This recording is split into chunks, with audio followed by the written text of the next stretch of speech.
Bom dia, São Paulo! Bom dia, meu Brasil! Brasil que faz notícias para todo o Brasil!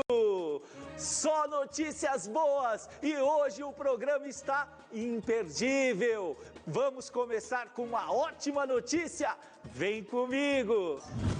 Neste mês de outubro, olha que mês especial, foi comemorado o Dia do Médico, uma profissão que se mostrou fundamental nesse período de pandemia e que merece o nosso reconhecimento e respeito. Na linha de frente, em hospitais espalhados pelo país, esses profissionais são as principais testemunhas da luta contra um vírus que fez milhares de vítimas por todo o mundo. Assista comigo.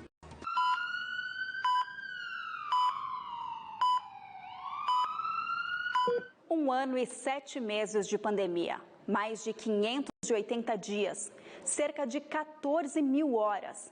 É muito tempo. Os médicos da linha de frente no combate à Covid-19 se dedicaram ao máximo para salvar pacientes de um vírus que ainda desafia a ciência. Mutações, variantes, reinfecções, mais de 600 mil vidas perdidas no Brasil.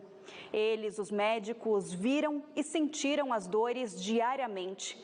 Uma rotina repleta de histórias que marcaram e jamais serão esquecidas.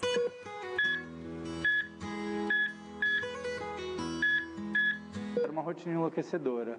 A gente chegar aqui e ver 40 pacientes internados ou mais, muitas vezes sem vaga de UTI, porque estava muito cheio, e a gente lidar com pacientes muito graves em contexto de enfermaria era muito difícil. A hora que a gente teve mais angústia foi a hora que a gente tinha poucos leitos disponíveis e ter que decidir quais os doentes mais graves, quais os doentes menos graves. A gente não sabia o que ia acontecer com o paciente. Se o paciente virar, ele internava. Ele perguntava para mim, doutora, o que vai acontecer? Como eu vou evoluir de acordo com o que você está vendo? E eu falava, eu não tenho como te prometer o que vai acontecer, eu não sei. Muita sensação de impotência mesmo, né? De ficar pensando se realmente está fazendo tudo o que pode, já que não tem um tratamento específico, são os pacientes muito graves. Então a gente ficava muitas vezes de mãos atadas. Eu acho que o que pegou mais na pandemia foi dar notícias de mortes para familiares que já tinham perdido os outros familiares, né? O que a gente viu durante a pandemia foi famílias sendo desmanteladas, né? Pai e mãe morrendo, mãe e filho morrendo, avó e neto. Então, famílias sendo desintegradas. O problema foi quando a característica da pandemia muda e pessoas mais jovens começam a morrer, sem problemas de saúde, super saudáveis. Eu acho que aí sim pegou bastante. Era uma paciente que não tinha um suporte familiar, infelizmente. Tinha parentes distantes que nem moravam aqui na cidade. Então a gente achou que ela não iria resistir, precisou fazer hemodiálise, o rim parou de funcionar, né? Mas por sorte, o organismo dela também, por não ter comorbidades, tem uma chance maior de responder. Até que ponto a contribuição de cada parte aí a gente não sabe dizer, né? Só que ela realmente, a gente conseguiu, né? Foi muito satisfatório, assim, a gente ficou muito feliz em ver que ela conseguiu ter alta, tá em casa, tá reabilitando, tá bem, então foi bem marcante esse caso.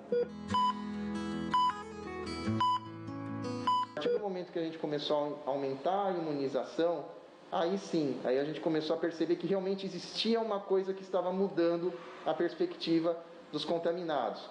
Os leitos começaram a diminuir a superlotação, a capacidade do sistema funcionar como o sistema de saúde melhorou. Essa grande quantidade de casos, né, e mortes e etc., isso sim eu vejo um fim com vacina disponível para todos, né? E isso inclui outros lugares do mundo. Eu acho que a pandemia veio para mostrar que a gente não sabe nunca o dia de amanhã, né? E que a qualquer momento pode vir outro vírus, bactéria, doença, e que a gente vai ter que saber enfrentar. E que ser médico é isso, é ser dinâmico, é você se adaptar, é você ser versátil e, além de tudo, você ter uma noção do seu papel na sociedade. você acha que eu estou um pouco exagerado, mas a melhor profissão do mundo, uma profissão criada por Deus, é a medicina, são os médicos, e eles merecem todo o nosso respeito, carinho e reconhecimento. E aqui eu quero deixar um grande abraço para um médico que lutou passo a passo ao meu lado no Covid-19, Dr. Misorelli. Um grande abraço e em seu nome eu quero dar um abraço em todos os médicos do nosso país. O mês de outubro tem uma data pra lá de especial. Dia 15, o Dia do Professor. O Brasil que faz notícias não poderia esquecer de um profissional tão importante, porque o professor é a profissão que forma todas as outras. Os desafios de tantos professores espalhados pelo Brasil são muitos. Grande parte deles tem uma história forte e bonita de superação. Veja comigo! Esse é o professor Júlio Pascoal, de 34 anos. Apesar da pouca idade, o currículo é extenso. Docente da pós-graduação de uma faculdade privada do Recife, graduado em marketing, especialista em comportamento humano, hipnólogo clínico e escritor, com 2 livros publicados, um deles, Desafios da Educação em Tempos de Pós-Pandemia, lançado em 58 países. Eu fui para a educação, efetivamente. Eu disse assim, eu tenho que ajudar as pessoas a pensar em estudar, seja ela qualquer área, seja a área que elas quiserem, tenham vontade, e que isso vai mudar a vida delas, a partir da necessidade minha. Júlio nasceu em uma família pobre de Pernambuco. Quando criança, na condição de ajudante de pedreiro, construiu várias casas na comunidade onde morava. Hoje, professor universitário, ajuda a construir sonhos por meio da educação. A minha mãe, como ela me teve muito jovem, 14 anos, ela parou de estudar muito cedo. Então, ela, mesmo assim, ela priorizava. Ela dizia que a partir mesmo daquela dificuldade que a gente tinha, eu precisava estudar, manter o foco em estudar, para ter uma realidade diferente. Além de ensinar e educar os alunos, Júlio precisa superar os desafios da profissão. Pense no seguinte, educador. Você está lidando com o seu aluno do futuro.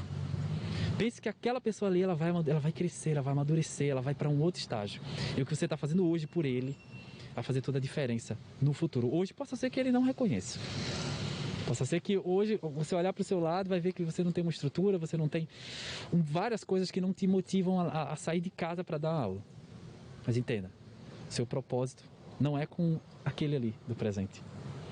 Está mudando a vida dele no futuro. Para esta professora de São Paulo, o desafio é superar as dores do passado.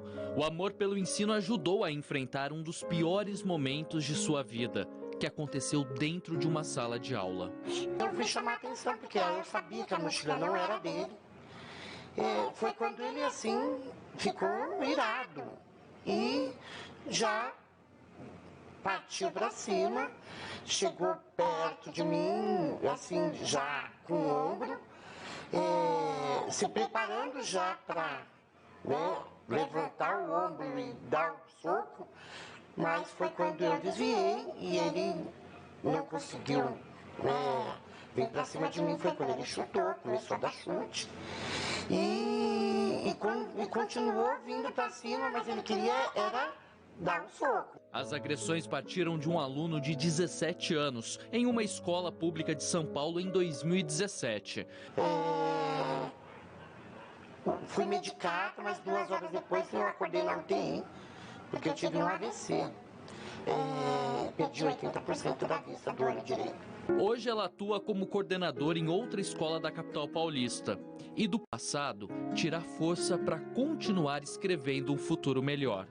Em Belo Horizonte também encontramos histórias que foram construídas pela educação. O exemplo vem da professora Flávia Rita. Por aqui, as aulas dela são acima da média. A história de sucesso nas salas de aula começou há 20 anos, depois que ela decidiu largar a carreira de economista. Eu gostava muito dos livros e via naquilo a oportunidade de repente, ser mais realizada profissionalmente. Atualmente, Flávia trabalha em cursinhos preparatórios para concursos públicos e faculdades, dá aulas de aprimoramento treinamento para educadores da rede pública de ensino e, uma vez por semana, disponibiliza conteúdo gratuito para quem não tem condições de pagar. Ela é alegre, é uma pessoa leve, e isso facilita o estudo de português e redação, facilita muito o aprendizado. Junto com os alunos, a professora promove também diversas ações de solidariedade. Tem a ver com a distribuição de fraldas geriátricas, distribuição de sopa, eventos como o Dia das Crianças. Eu acho que é importante a gente devolver, vamos dizer assim, para a sociedade tudo que a gente recebe de bom, né? O Igor conheceu a Flávia Rita por meio da mãe dele, que é ex-aluna, e conseguiu passar em um concurso público após um período de preparação com a professora de português. Ele é formado em gestão comercial, mas decidiu investir em outra carreira e entrar para a Polícia Judiciária. Ela é essencial para mim, para eu continuar no meu foco, para eu persistir, me mostrar o que é o mundo de concurso público e gratidão em relação à minha mãe. Para a professora, o sentimento também é de muita gratidão. A arte de ensinar de forma simples e descomplicada mudou a vida dela e da maioria dos alunos. Nós vivemos em um país que requer cuidados quanto à educação. A nossa educação hoje ela é precária, ela é mal conduzida. Então, para mim, a educação é sinônimo de transformação. Se a gente quer uma realidade diferente, a gente precisa começar a construir essa realidade a partir da educação. Ah, se não fosse os meus professores, sabe quando eu chegaria aqui na televisão? Nunca! A minha gratidão eterna pela paciência, por ser carinhosa, por ser firme e exigir muito. Ah, meus professores e as minhas queridas professoras. E os seus? Os seus também merecem todo o respeito, carinho e admiração. Fica aqui um abraço e um forte beijo para todas as professoras e professores do Brasil. Que legal! Tem notícia que dá muita esperança e mostra que o mundo está voltando ao normal. O governo dos Estados Unidos vai liberar a entrada de estrangeiros totalmente vacinados contra a Covid-19. E essa regra também vale para nós, os brasileiros. O repórter Fábio Borges mostra quais são os detalhes desta nova determinação. Assista comigo! Os Estados Unidos vão permitir a entrada no país de viajantes estrangeiros que foram plenamente imunizados com as vacinas autorizadas pela FDA, a Agência Sanitária Americana, e pela Organização Mundial da Saúde. Os dois órgãos aprovaram até agora as vacinas produzidas pela Pfizer, Moderna, Janssen, Sinopharm e os imunizantes que também foram fabricados no Brasil, Coronavac e Oxford AstraZeneca. O CDC, o Centro de Controle de Doenças dos Estados Unidos, considera que uma pessoa está totalmente vacinada 2 semanas após tomar a segunda dose de vacinas que requerem 2 aplicações. A regra também vale para pessoas que receberam a vacina de dose única, como a da Janssen, também a partir de um período mínimo de 2 semanas. O governo americano, no entanto, vai continuar exigindo que os passageiros apresentem um teste negativo de Covid-19 feito até 3 dias antes do embarque.